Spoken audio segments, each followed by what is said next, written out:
Lawyer కన్నా రజనీ గారు ఇంగితం లేని వాగుడు వాగుతున్నారు. మీరు గతంలో జనసేనలో పనిచేశారు. జనసేనలో పనిచేసినప్పుడు కూడా ఈ విధంగానే వాగుతుంటే పార్టీ మిమ్మల్ని బయటికి గెంటేసిన తర్వాత ఇంకా రెచ్చిపోయి వాగుతున్నారు. ఈ వాగుడంతా కూడా ఎప్పుడు ఆపరేషన్ చేయాలో, ఎప్పుడు సర్జరీ చేయాలో, ఎప్పుడు అనారోగ్యం వస్తుందో కూడా మీరు చెప్పేస్తున్నారంటే మీ మానసిక స్థాయి ఏ విధంగా ఉందో అర్థమవుతుంది మాకు.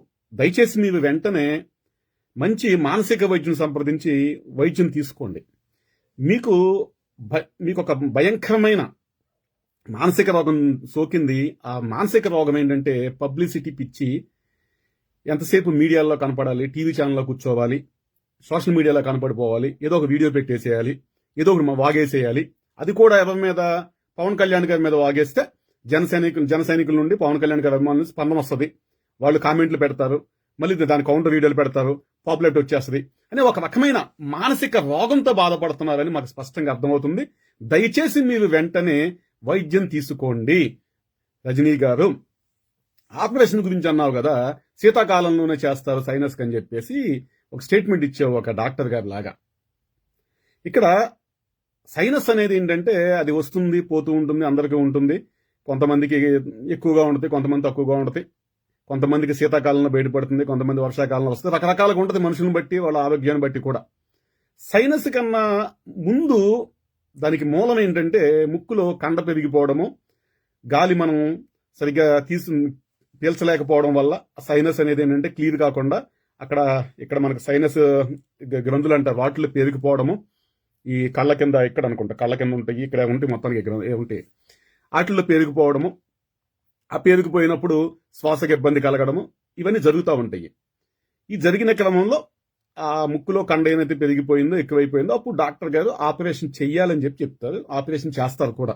ఈ ఆపరేషన్కి వర్షాకాలంలో చెయ్యాలి, శీతాకాలంలో చెయ్యాలి, లేదా మీలాంటి వాళ్ళు సలహాలు ఇచ్చినప్పుడే చెయ్యాలి, మీలాంటి వాళ్ళు అనుమతి తీసుకోవాలనే రూల్స్ ఏం లేవమ్మా. ఎప్పుడైనా చెయ్యొచ్చు దీనికి సంబంధించి. పవన్ కళ్యాణ్ గారికి గత కొన్ని నెలలుగా ఈ సమస్యతో బాధపడుతున్నారు. అయితే ఆయన పనుల దృష్ట్యా ఉప ముఖ్యమంత్రిగా ఉన్నారు, అలాగే జనసేన పార్టీ అధినేతగా ఉన్నారు. ఆయనకి వీలు పడక, సమయం లేక ఆయన అశ్రద్ధ చేశారు. అశ్రద్ధ చేయడం వల్ల ఇంకా అది పెరిగిపోవడం వల్ల శ్వాసకు ఇబ్బంది కలిగింది. ఇబ్బంది కలిగినప్పుడు డాక్టర్లు, అయ్యా మేము ఇంతకుముందు చెప్పాం కదా బాబు, ఇక ఆగకూడదు, వెంటనే ఆపరేషన్ సర్జరీ చేయాలని చెప్పేసి డాక్టర్లు వెంటనే దానికి ఏర్పాట్లు చేశారు. పవన్ కళ్యాణ్ గారు ఒప్పుకున్నారు. సర్జరీ జరిగిపోయింది, ఆయన క్షేమంగా ఉన్నారు, వేగంగా కోలుకుంటున్నారు. ప్రస్తుతానికి ఆయన ఆరోగ్యం అంతా కూడా నిలకడగా ఉంది. దానికి సంబంధించి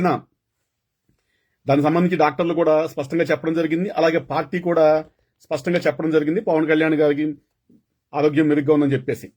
నువ్వు వచ్చి పిచ్చి పిచ్చి వాగుతున్నావు, ఏదైతే ఎకిలి మాటలు మాట్లాడుతున్నావు, ఒక డాక్టర్ లాగా సర్టిఫికెట్లు ఇచ్చేస్తున్నారు.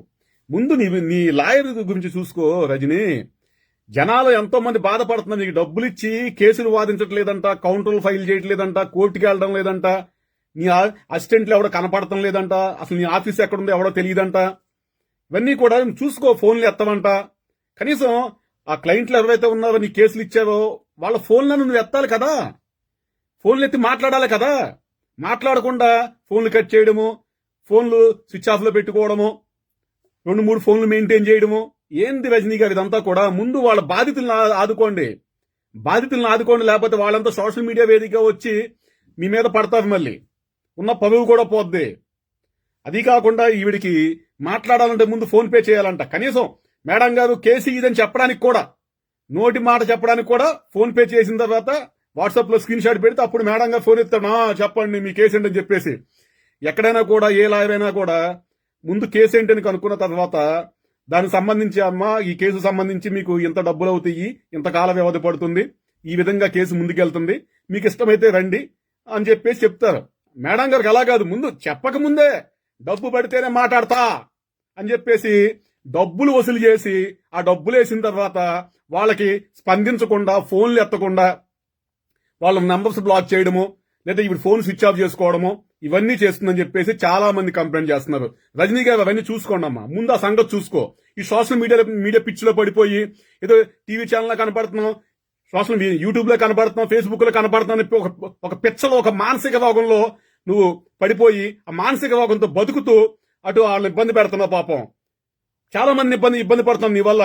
ఇంకో లాయర్ దగ్గరికి వెళ్ళాలో వద్దో తెలియదు. ముందు నువ్వు చెప్తే కదా, ముందు నువ్వు చేయలేవని చెప్తే, నువ్వు మోసం చేసావని వాళ్ళు తెలిస్తే ఇంకో చోటకి వెళ్తారు. వాళ్ళకి క్లారిటీ లేక అసలు మేడం గారు ఏమైపోయి ఫోన్ ఎత్తలేదు, ఫోన్ స్విచ్ ఆఫ్ లో ఉంటుంది. ఎప్పుడన్నా ఫోన్ ఎత్తినా కూడా చేద్దాం చూద్దాం అనడం తప్ప కౌంటర్ ఫైల్ చేయట్లేదు, కేసు ఫైల్ చేయట్లేదు.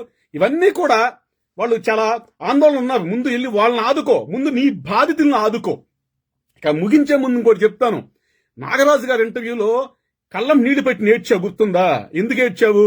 నీకు అనారోగ్యం అని చెప్పేసి, ఏదో బీపీ వచ్చే, ఏదో ఆరోగ్య సమస్య, గుండె సమస్య ఉందని చెప్పేసి, ఎక్కడ పడిపోతే దాని మీద ట్రోలింగ్ చేశావని చెప్పి చాలా బాధపడ్డావు నువ్వు.